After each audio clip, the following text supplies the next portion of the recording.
أفحسبتم أنما خلقناكم عبثا وأنكم إلينا لا ترجعون رب كريم বলেন অনর্থক অকারণে নিষ্প্রয়োজনে আমি বানাই নাই। আল্লাহ কথা কিন্তু ক্লিয়ার করছে, অনর্থক বানাইছেন। এরপর আপনি যদি প্রশ্ন করেন তাহলে আল্লাহ কেন বানাইছেন, আল্লাহ জবাব দিতেছে وما خلقت الجن والإنس إلا ليعبدون আল্লাহ বলেন মানব দানব দুই জাতি বানাইছি ইবাদতের জন্য। বলুন কিসের জন্য? ইবাদতের জন্য বানাইছি। প্রথম আল্লাহ বলতেছে অনর্থক বানাই নাই, আবাস শব্দ দিয়া বলেন কখনো না অনর্থক বানাইছি না, ভাইবো না তোমাদেরকে বেহুদা বানাইছি। আল্লাহ বলেন ইবাদতের জন্য বানাইছি।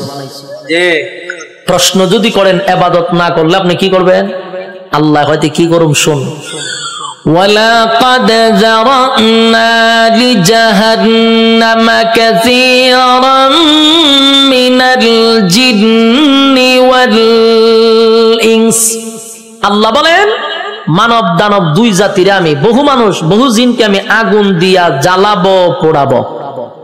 বলুন ছাইরা দিব না জ্বালাইবো আর পুরাইবো? কথা বুঝতেছেন নি? প্রথম কি বলছে অনর্থক বানাইছি না, পরে কি কয় ইবাদতের জন্য বানাইছি। ইবাদত না করলে আগুন দিয়া জ্বালাবো পোড়াবো। ক্লিয়ার হয়ে গেছে? তার মানে আল্লাহ আমরা ছাইরা দিত না, ছাইরা দিব। আল্লাহ বলেন সমগ্র সৃষ্টি জগতের মধ্যে মানুষ তোর শ্রেষ্ঠত্ব দিছি, সমগ্র সৃষ্টি জগতের মধ্যে আমি তোর সম্মান আর মর্যাদা বেশি দিছি, সমগ্র সৃষ্টি জগতের মধ্যে তোর সৌন্দর্য বেশি দিছি, তোর মহব্বত বেশি করছি, নিয়ামত তোরে বেশি দিছি। এরপরও যদি নাফরমানি করস পরিণাম ভালো হবে। أفحسبتم أنما خلقناكم عبثا وأنكم إلينا لا ترجعون رب كريم বলেন অনর্থক অকারণে আমি আল্লাহ তোরে বানাই নাই, নিজ প্রয়োজনে বানাই নাই। বান্দারে আমি কেন বানাইলাম শুন وما خلقت الجن والإنس إلا ليعبدون মানব দানব শুধুমাত্র কেবলমাত্র গোলামি করবি আমি আল্লাহ, গোলামি করবি আমি আল্লাহ। কুল কিয়ামতের মধ্যে আমি সম্মান আর মর্যাদা তোরে বেশি দিছি। বান্দা আসমান বানাইতে আমি আল্লাহ মিস্ত্রি লাগাই নাই, জমিন বানাইতে মিস্ত্রি আমি লাগাই নাই, সূর্য চন্দ্র গ্রহ নক্ষত্র বানাইতে মিস্ত্রি লাগাই নাই। আল্লাহ শুধু বলছেন ইন্নামা আমরুহু ইযা আরাদা শাইআন আয়াকুলা লাহু কুন ফায়াকুন। রব্বি কারীম বলেন আমি শুধু বলেছি কোন হয়ে গেছে, সব তো বানাইলাম আমি হুকুম দিয়া, কিন্তু মানুষ তোরে আমি বানাইছি আমি আল্লাহর কুদরতি হাত দিয়া, কুদরতি হাত দিয়া তোরে বানাইছি। তাহলে কত মহব্বত করে বানাইছে। এরপরে রব্বি কারীম বলেন কুদরতি হাত দিয়া বানাইয়া শেষ নয় গো, আল্লাহ বলেন গোটা সৃষ্টি জগতের মধ্যে আমি তোর থেকে সুন্দর কাউরে বানাই নাই। আসেনি এলাকার সুবহানাল্লাহ? তা আপনারা কোন সময় সুবহানাল্লাহটা কন? আমার কইবেন নি? আপনারা এলাকার ঠাড়া বললে সুবহানাল্লাহ কন, তো কোন সময় কন আমার কইয়েন? আমি তো জানি না। সমগ্র সৃষ্টি জগতের মধ্যে সুন্দর কারে বানাইছে? আমরা অনেক সময় কই সুন্দর মানুষ দেখলে লোকটা ফেরেশতার মতো সুন্দর, কই না? কিন্তু আল্লাহ কয় ফেরেশতা সুন্দর আমি কোরআনের কোথাও বলি নাই। কইনি আমরা ফরির মতো সুন্দর, কইনি? মাইয়া যদি সুন্দর কয়টা ফরির মতো, হ্যাঁ ফরিদে সুন্দর কোরআনে কইছিনি? তুই কে রে কস? কয় ফেরেশতার মতো সুন্দর, ফেরেশতা সুন্দর আল্লাহ কোরআনে কইছিনি? আমরা ফাঁকি দেখলে কই, ময়না পাখি কত সুন্দর, টিয়া পাখি কত সুন্দর, হরিণ দেখলে কত সুন্দর। হ্যাঁ, এগুলা যে সুন্দর কোরআনে আসেনি। কিন্তু আল্লাহ বলেন মানুষ যে সুন্দর করে বানাইছি, এই কথাটা আমি এমনে এমনে বলি নাই। আল্লাহ বলেন মানুষ বানাইছি সুন্দর করে, এই কথাটা বলতে গিয়ে আমি চারটা কসম করছি। কয়টা কসম? রব্বি কারীম বলেন চারটা কসম করছি আমি আল্লাহ। মানুষ তোরে সুন্দর করে বানাইছি, এই কথাটা আমি কসম কেড়ে বলছি, একটা নয় গো, চারটা কসম করছি। প্রথম নাম্বার কসম হলো তিন ফলের কসম আমি আল্লাহ করলাম। ওয়াজাইতুন, আল্লাহ বলেন জাইতুন ফলের কসম আমি করলাম। ওয়া তুর সিনিনা, সিনাই পর্বতের কসম করলাম। ওয়া হাযাল বালাদিল আমিন, আমি আল্লাহ পবিত্র মক্কা নগরীর কসম করলাম। কসম হলো কয়টা? চারটা কসম আমি আল্লাহ করছি। বান্দারে তরে বানাইতে গিয়া চারটা কসম করছি। কেন করলাম? কসম করলে তুই কথার গুরুত্ব দিবি, তাই একটা দুইটা নয়, চারটা কসম কাটছি। তোরে সুন্দর করে বানাইছি, তোরে সুন্দর করে বানাইছি, তোরে সুন্দর করে বানাইছি, তোরে সুন্দর করে বানাইছি। চারবার কসম করছে। চারবার কসম করে আল্লাহ বলেন লাকাদ খালাকনাল ইনসানা ফি আহসানি তাকওয়িম। রব্বি কারীম বলেন, বালিশের সঙ্গে মাথা লাগাইয়া একটু চিন্তা করে দেখ। আমরা তো ঘুমায়া থাকি, দুনিয়া নিয়ে চিন্তা করি আর ঘুমাই না। মাঝে মধ্যে একটু বালিশের সঙ্গে মাথা লাগাইয়া একটু চিন্তা করবেন আল্লাহর নিয়ামতের উপরে। মালিক বলেন বান্দা তুই একটু চিন্তা করে দেখ, আমি আল্লাহ তোর সম্মান আর মর্যাদা কত দিছি। বান্দারে তোর সম্মানের চেয়ে বেশি কারণ না, আমি আল্লাহ ফেরেশতার এত সম্মান দেই নাই। ফেরেশতা নূর দিয়া বানাইছি, ফেরেশতার জন্য জান্নাত বানাই নাই। মানুষ তোর জন্য জান্নাত বানাইছি, ফেরেশতার জন্য জান্নাত বানাই নাই। তোর সুন্দর করে বানাইছি কোরআনে বলছি, ফেরেশতারে বানাইয়া কোরআনে বলি নাই। এত সম্মান, এত মর্যাদা আর এত নিয়ামত আমি আল্লাহ তোরে দিলাম। দুইটা চক্ষু দিলাম, এত পাওয়ারফুল চক্ষু যে তাকানোর সাথে সাথে সাত আসমান একেবারে 500 বছরের রাস্তা আমরা দেখতে পারি। সুবহানাল্লাহ। এখান থেকে তাকাইলে যে আমরা নীল আকাশ তারকা দেখি, তারকা প্রায় 200-300 বছরের রাস্তা। সুবহানাল্লাহ। সূর্য এই পৃথিবী থেকে 9,30,00,000 মাইল উপরে, চাওয়া মাত্রই আমরা দেখতে পাই, ঠিক নেই? চোখের পাওয়ারটা কি মনে করছেন? চোখের পাওয়ার এত বেশি, বিদ্যুতের চেয়েও মানুষের চোখের গতি বেশি। বিদ্যুতের গতি হলো প্রতি সেকেন্ডে 1,86,000 মাইল বেগে যায়, আর আমাদের চক্ষু এর থেকে হাজার হাজার কোটি গুণ মাইল উপরে যায়। আল্লাহ এত পাওয়ারফুল দুইটা চক্ষু আমাদেরকে দান করছে। এরপরে আমাদেরকে মেধা শক্তি দিছে, ভালো বোঝার শক্তি দিছে, মন্দ বোঝার শক্তি দিছে। ফেরেশতা কিন্তু শুধু ভালো বুঝে রে, মন্দ বুঝে না। শয়তানরে আল্লাহ শুধু মন্দ বোঝার তৌফিক দিছে, খারাপটা খালি খারাপ বুঝে, ভালো বুঝে না। আর মানুষ ভালো মন্দ বোঝার তৌফিক দিছে, কথা হয় না? এতগুলো নিয়ামত আল্লাহ দিলেন, হাঁটার জন্য পা দিলেন, হাত দিলেন, চক্ষু দিলেন, মাথা দিলেন, এত সুন্দর করে কাঠামো দিয়া মানুষ বানাইলো। বান্দা কেন বানাইছি? গোলামি করবি আমি আল্লাহ। আর আল্লাহ বলেন তুই আমার গোলামি করবি। সূর্য তোর গোলামি করবে, চন্দ্র বান্দা তোর গোলামি করবে, জমিন বান্দা তোর গোলামি করবে, যা কিছু দেখস বান্দা তোর জন্য বানাইছি সব তোর গোলামি করবে। তুই শুধু আমি আল্লাহর গোলামি করবি। কিন্তু মানুষ এত বড় পোল্ট্রি বাজ, মানুষের যে পোল্ট্রি বাজ কেউ নাই, মানুষের চেয়ে অকৃতজ্ঞ আর কেউ নাই। মানুষ এত কৃতজ্ঞ, একটা প্রাণীর মধ্যে যে কৃতজ্ঞতা আছে মানুষের মধ্যে নাই। একটা কুকুর হলো সবচেয়ে নিকৃষ্ট প্রাণী, কিন্তু কুকুরটারে 2 দিন খাবার দেন, আপনি 2 দিন খাবার দেন, আপনার পিছু ছাড়বে না। 1 মাস পরেও যদি আপনি কুকুরটার কাছে আসেন, কুকুর আপনারে দেখলেই বুঝতে পারবে আপনি তারা খাওয়াইছেন। কিন্তু মানুষরে মানুষ খাওয়াইতে খাওয়াইতে পেট ভরায়া দেয়। মানুষরে এত কিছু করার পরও মানুষ সেটা মনে রাখে না, মানুষ কৃতজ্ঞতা প্রকাশ করে না। আল্লাহ বলেন, বান্দা শুন, একটা মাছ যেইভাবে পানির নিচে ডুবন্ত থাকে, আমি আল্লাহ কিন্তু মানুষগুলারে এইভাবে পানির নিচে ডুবায় আর যেইভাবে মাছ রাখি, তোদেরকে নিয়ামত দিয়া ডুবায় রাখছি।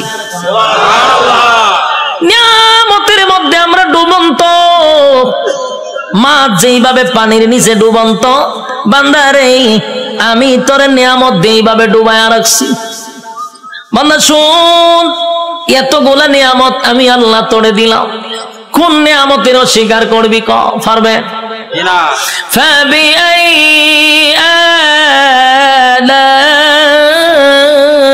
আলাই রাব্বিকুমা তুকাযিবান।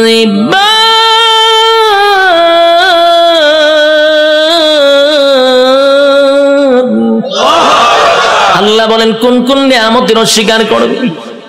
আমি আল্লাহ তোরে কি দেই নাই বল? সব দেওয়ার পরে বদনা আমার খাইলি, আমি আল্লাহর নিয়ামত খাইলি, সব আমি আল্লাহ তোরে দিলাম। এরপর 24টা ঘন্টার ভিতরে বান্দা 1টা ঘন্টা আমি আল্লাহর ইবাদত করস না।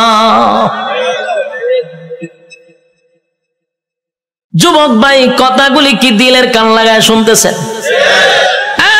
দিলের কান লাগাইয়া কথাগুলি শুনেন। 24টা ঘন্টা আল্লাহ সময় দিছে। কত ঘন্টা? রাইতে দিনে 24 ঘন্টা।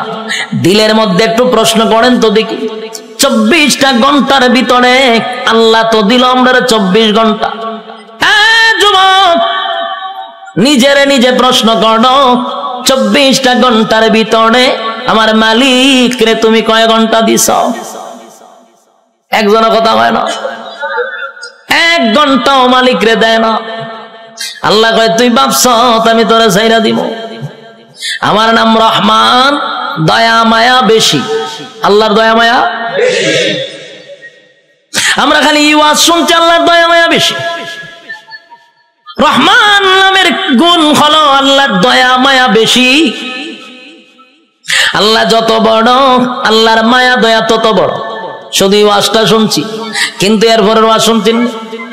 আল্লাহ বলেন, আমি যত বড়, আমার আযাব আর গজব কিন্তু বান্দা অত বড়। আমি সবাইরে ছাড় দেই, কিন্তু ছাইরা দেই না। ফেরাউনরে আমি ছাড় দিছি, ফেরাউন্নারে আমি ক্ষমতা দিছি। ক্ষমতা দেওয়ার পরে নিজেরে নিজে খোদা দাবি করছে। ফেরাউন খোদা দাবি করছে, আল্লাহ তার এরপর ছাড় দিছে। কিন্তু যখন বেয়াদবি করছে পয়গম্বরের সঙ্গে, আল্লাহ কয় আর তোরে ছাড় দেওয়া যায় না। ফানিতে সুবাইয়া সুবাইয়া ফেরাউন্নারে মারছে, ছাইরা দিছিনি? নমরুদ নিজেরে খোদা দাবি করছে, আল্লাহ ছাড় দিছে। নমরুদ একবার তীর মারছে আকাশের দিকে, কতকারে মারছত? কাল্লা মাইরালাম। আল্লাহ কয়, ফেরেশতা রে, তীরের মধ্যে একটু রক্ত লাগায়া দে। রক্ত লাগায়া দিছে। রক্ত যখন, তীর যখন ফিরে আসছে, তীরের মধ্যে ছায়া কয়, আল্লাহ মাইরা লাইছি। নাউজুবিল্লাহ। এর সাথী সঙ্গীরা ডিজে গানের আয়োজন কর, কে রে? নাচু। কে রে? আল্লাহ মাইরা লাইছি। নাউজুবিল্লাহ। আল্লাহ এরপরে ছাড় দিছে। কিন্তু যখন ইব্রাহিম খলিলুল্লাহর সঙ্গে বেয়াদবি করলো, আল্লাহ কয় এখন ধরা দরকার। হে আমার লগে যুদ্ধ করব, তীর মারে। আমি আল্লাহ তোর সঙ্গে যুদ্ধ করতে তীরের প্রয়োজন নাই রে। মশার মধ্যে একটা প্রতিবন্ধী মশা, বালা কোনো মশা নেই। কিতাব লেখছে বালা কোনো মশা না, একবারে প্রতিবন্ধী ভাও একটা নাই। আল্লাহ কয়, কইরে আসত নি? ফাঁসি। তোর ভাও আসেনি? ফাল্লা আমার ভাও নাই। তো যা, নমরুদের না খাতে গিয়া ঢুক। ল্যাংরা মশা না খেতে গিয়া ঢুকছে।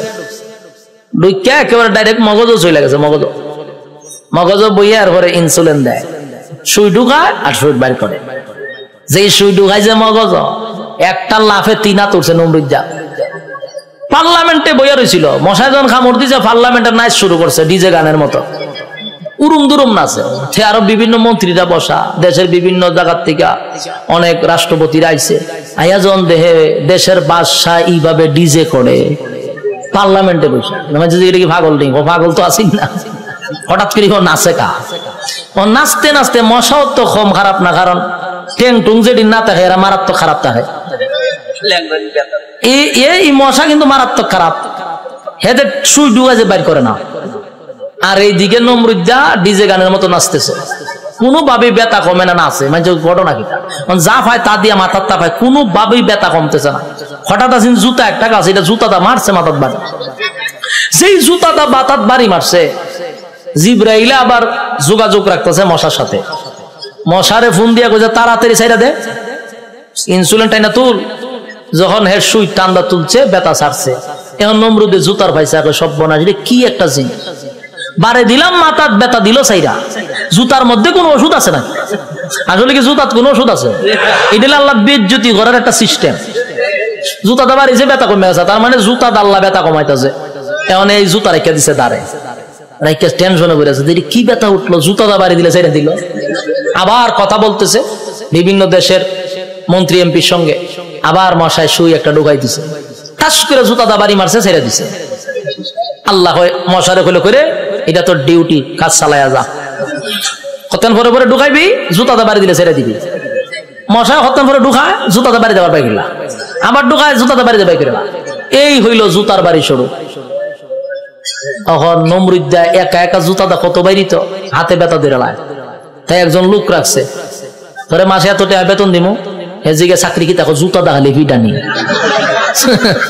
তাও খারে দেশের বাদশারে। তো এইরকম যদি আমার নিত, আমি তো বললাম টেকা টোকা লাগতো না, আমি খালি জুতাটা ভিডাম আপনার, আমার টেকা দেওয়া লাগতো না। বাস্তব নেই? দেশের একজন বাদশা যদি হয় আমার জুতাটা ফিডাইবা, আমার কি বেতন লাগবো না? আমার মনের ভিতরে যত জিদ আসিন সব মিলাম একটা বাড়ির সাথে, ঠিক নেই? জুতা দেখ একটা বাড়ি দিমার ঘুমায় নেয়, এটা অত সালের একটা জুতার বাড়ি। দ্বিতীয় বাড়ি দেখো, এটা অত সালের একটা বাড়ি। এক সালে এক যন্ত্রণা বুক করছে, আর তোর জুতাটা বাইরিতেছি, টেহারাম নেই।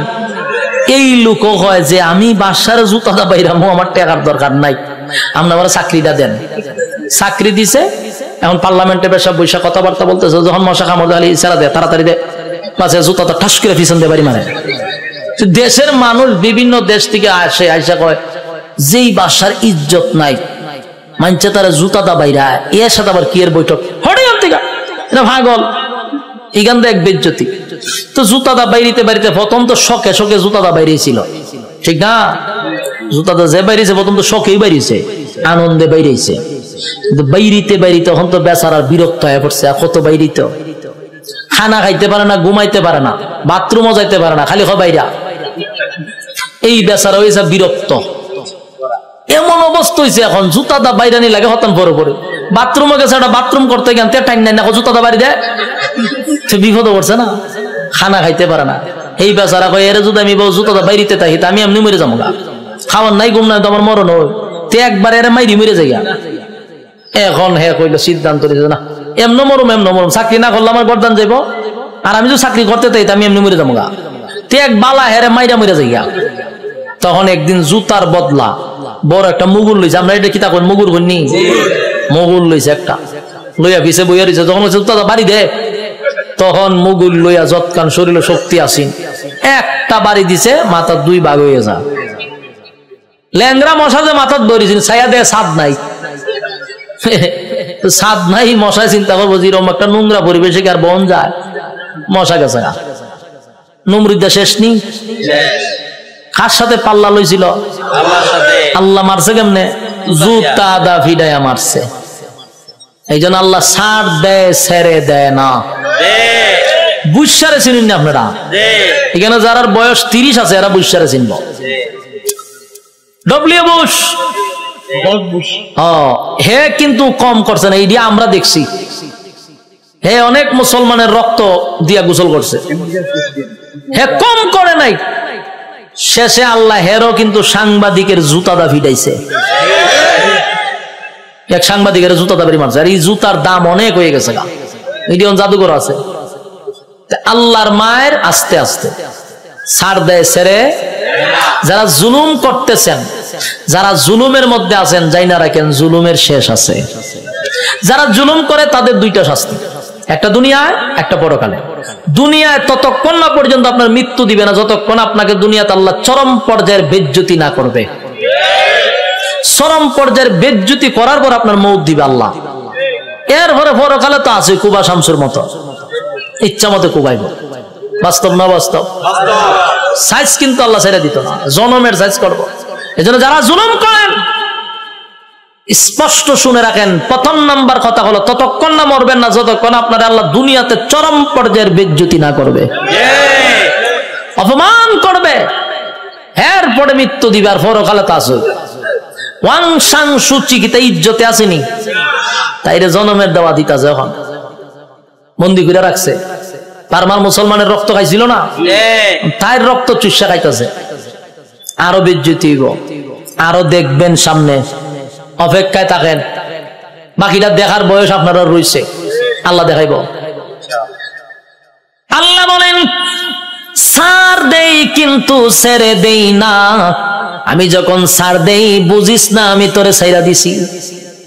ধরব যেদিন আমি আল্লাহ ধরব, জনমের ধরা ধরব, পৃথিবীর কেউ তোরে রক্ষা করতে পারবে না। আমি আল্লাহর নিয়ামত খাইয়া আমি আল্লাহর নাফরমানি করস, ছাইরা দিব না কিন্তু জনমের ধরা ধরব। যুবক ভাই, আমি আপনাদের উদ্দেশ্যে বলতে চাই, আল্লাহর দেওয়া নিয়ামত খাইয়া, নিয়ামত খাওয়ার পরে যে আল্লাহর নাফরমানি করতেছি, রাইতে দিনে 24 ঘন্টা পাইয়াও 1টা ঘন্টা আল্লাহর দেই না। ইমাম সাহেব যদি বলে আসেন না একটু নামাজে যায়, উত্তর দেয় হুজুর নামাজের সময় নাই। যদি কয় আসেন না মাহফিলে যাই, আমার সময় নাই। বেচারা খুব ব্যস্ত, সময় নাই, সময় নাই, সময় নাই, যে কোনো বিষয় লোক আমার সময় নাই।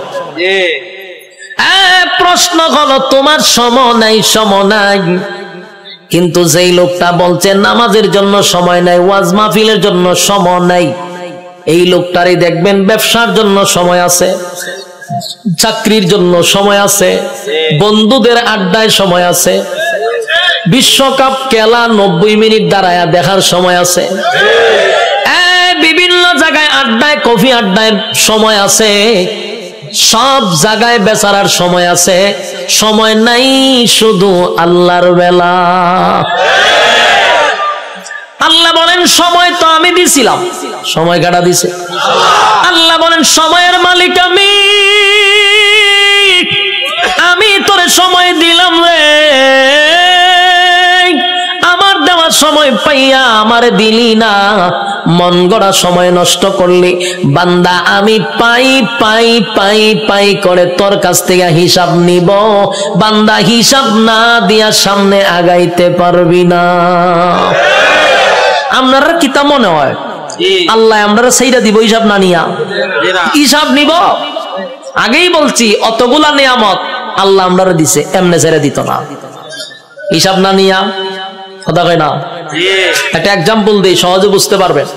আপনারা মনে করেন চরপেশন সবচেয়ে ভালো হোটেল, সেখানে মনে করেন একজন লোক ঢুকছে খানা খাওয়ার জন্য, একজন লোক ঢুকছে, ঢুইকা যারে অর্ডার দেয় তার নাম কি?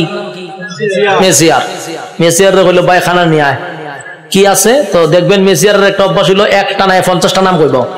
গুড়া মাছ আছে, বড় মাছ আছে, উইল মাছ আছে, তারপরে আপনার গরু আছে, ছাগল আছে, কতটা হয় না? আমি অনেক সময় কিচ্ছু বুঝি না চাই তাই একটা না হয়, আমি ভাই হাফিজি বড় লাগতো না, তুই আস্তে আস্তে একটা একটা করে ওদিকে আমি খাইতাম আমি জায়গা এত নাম কয় একটাও ইয়াদ থাকে না, লাস্ট গুরুর ইয়াদ আছে।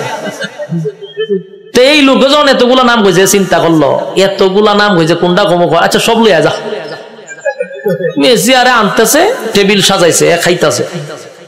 খানা দেখে মেসিয়ারে দে লক্ষণ বালা না, যে যিনি টেকা নে উনারে কি কয় ম্যানেজার, কেশিয়ার তো ম্যানেজার। ম্যানেজারের কাছে গেছে মেসিয়ারে গিয়ে কয় স্যার ওই যে লোকটা খাইতেছে দেখছেন নি? দেখছি তো। কারণ আমার একটা অনুমতি দেন। কি অনুমতি? কই ইচ্ছা মতো কত ফিটাইতাম। ম্যানেজারে জিগা কাস্টমারে খানা খাইতেছে তুই ফিটাইতে কা? কয় লক্ষণ বালা না, যেই পরিমাণ খাইতেছে হিসাব দিতে পারতো না। তাই একটু ফিডামো। ম্যানেজারে কয় কাস্টমারের কাজ কি? খাওয়ান। তোর কাজ কিটা? দেওয়ন। আমার কাজ কিটা? হিসাব ল। তেহের খাওয়ানে খাইব, তোর দেওয়ন তুই দে, তুই মারতে কা? মেসির কথা তো ঠিক, আমার তো দেওয়ান, আমি দিতে তাই। মেসিয়ারে দেয়, এ খায়। ম্যানেজারে কয় এ খাওয়া শেষ হলে বলে আমার খাম। আমার কাজ কি? হিসাব নেওয়া। হিসাব না নিয়া, হিসাব না দিয়া বাড়ি তারবো, বাড়ি তারবো নি। যা পরে খাইতে থাক, তুই বাধা দিস না। ঠিক তেমনি ভাবে আল্লাহ বলেন দুনিয়াতে মানুষ যেই পরিমাণ কাম, কু কাম, দিনের কাম, রাত্রের কাম, সব কাম আমরা করি না? আমরার সাথে কিন্তু ফেরেশতা থাকে, 24 ঘন্টা ফেরেশতা থাকে। আমরার কাম কু কাম দেখে ফেরেশতারাও আল্লাহর কাছে কয় আল্লাহ একটু অনুমতি দেন। কিতা কয়? একটা আসার মাইরা জাগাত মুতায়া লাই। আল্লাহ জিজ্ঞাসা ঘটনা কিতা? বলে যেই পরিমাণ করতা যে হিসাব দিতে পারতো না। আল্লাহও বলে তোর কাজ, এর কাজ আকাম কুকাম করন দেখুন, লিখতে রাখুন। আর এর কাম যত আকাম কুকাম করতে পারে, তোর কাজ কিন্তু ফিডন না। তোর কাজ দেখতে থাক, লিখতে থাক, যত কিছু আছে সবকিছুর হিসাব হইব আমার কাছে। বন্দা যা পারে করো, হিসাব না দিয়া সামনে আগাইবার কোন সিস্টেম নাই। হাসরের মাঠে আল্লাহ হিসাব নিব পাই পাই কইরা, সাইডা দিবনি। রব্বে কারীম বলেন প্রথম নাম্বার কথা হলো ফাহাসিবতুম আন্নামা খালাকনাকুম আবাসাও ওয়া আন্নাকুম ইলাইনা লা তুরজাউন। রব্বে কারীম বলেন এই অনর্থক বানাই নাই, অকারণে বানাই নাই। দ্বিতীয় নম্বরে আল্লাহ বলেন ওয়ামা খালাকতুল জিন্না ওয়াল ইনসা ইল্লা লিয়াবুদুন। রব্বে কারীম বলেন 2 নাম্বার হলো তোরে বানাইছি ইবাদতের জন্য। 3 নাম্বার আল্লাহ বলেন বান্দা তোরে বানাইতে গিয়া ওয়ালাকাদ কাররামনা বানি আদম, সমগ্র সৃষ্টি জগতের মধ্যে শ্রেষ্ঠত্ব দিছি।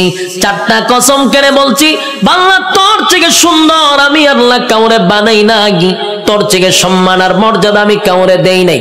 এরপর আল্লাহ বলেন এত কিছু দেওয়ার পরেও যদি তুই আমি আল্লাহর গোলামি না করস, ওয়ালাকাদ জারানা লি জাহান্নামা কাসীরাম মিনাল জিন্নি ওয়াল ইনস, আমি আল্লাহ আগুন দিয়া তোরে জ্বালাবো আর পোড়াবো।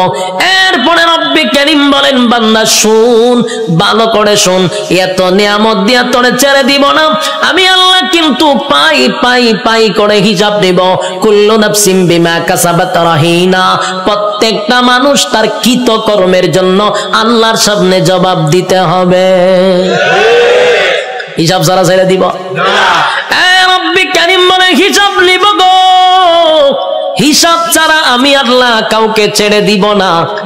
এই যে দুনিয়াতে যা করি সব হিসাব হবে।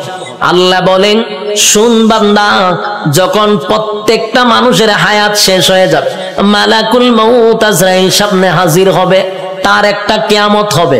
কি হবে? কিয়ামত কিন্তু 2 প্রকার। একটা হলো যার যার কিয়ামত, আর একটা হলো সমষ্টিগত কিয়ামত। কথা বুঝতেছে? সাউন্ড একটু উঠান, একটু উঠান। একটা হলো যার যার কিয়ামত, আর একটা হলো সমষ্টিগত কিয়ামত। আল্লাহর রাসূল বলেন যার যার কিয়ামত সম্পর্কে বলেন মাম্মাতা ফাকাত কামাত কিয়ামাতুহু, যে যখন মারা যায় তার কিয়ামত তখন শুরু হয়। আমি যদি স্টেজে এখন মারা যাই, আমার কিয়ামত এখান থেকে শুরু হবে।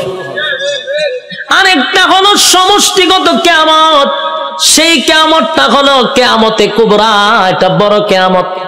সেটা বাঁশির মাধ্যমে হয়। ইসরাফিল আলাইহিস সালাতু ওয়াস সালাম যখন বাঁশি ফু দিবে, আল্লাহ বলেন এই গোটা পৃথিবীর যা কিছু তোমরা দেখো, বিশ্ব পরিস্থিতির পরিসমাপ্তি আমি ঘটায়া দিব। এটা হইল সমষ্টিগত কিয়ামত। ইদা জুলজিলাতিল আরদু জিলজালাহা, জমিনের মধ্যে তখন জালজালা শুরু হবে, ভূমিকম্প শুরু হবে। যখন যে একটা ভূমিকম্প হইছে 13 সেকেন্ড, 13 সেকেন্ডের ভূমিকম্পে সব শেষ হয়ে গেল।